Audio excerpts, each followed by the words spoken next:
Hi guys, welcome to this session in LibreOffice Calc.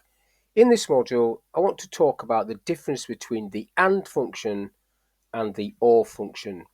So on the screen, I've got a series of zeros, which I want to just color up and let it represent maybe linked data from another sheet.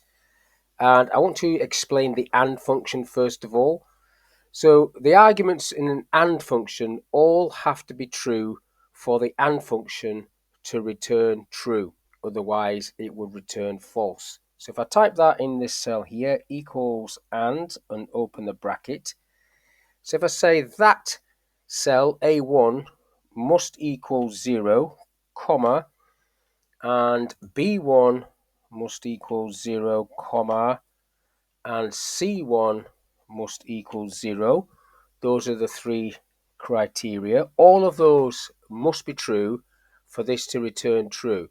If I click the tick, that will say true. If any one of these is not true, it will say false. If I put that back to 0. So the OR function, if I change that and just type equals OR, open the bracket. So if that equals 0, comma, or that equals 0, comma, or that equals 0, close the bracket. So any one of these can be true for it to do the true statement. So if I put one of these to 1, it will still do true because these two are true. If I put that to 1, it's still saying true. Only when I put all of them to 1 will it say false, like so.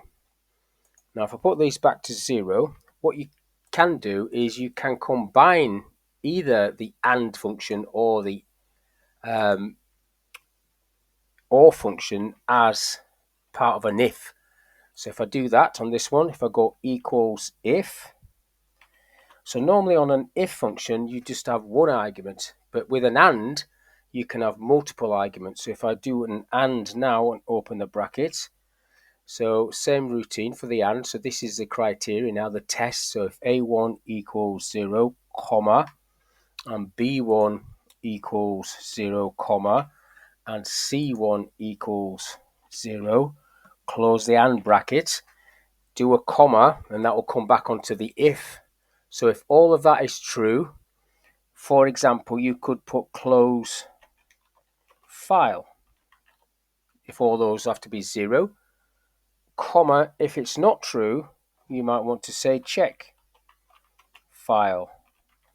Close the quotes, close the if bracket, and click the tick, and it says close file because all of these are true. Put one of them to 1, and it's going to say check file. And if I want any change in this, I can just go up there and double click on and change that to OR, and then only one of them would have to be true before it would do the true bit. But I'm not going to do that. I'm just going to close that off. So that's all I want to talk about in this little video, what the difference is between the AND function and the OR function and how you can combine it with an if statement to get a result. So hopefully this little video is of use. Thank you for your time, and I'll catch you on the next one.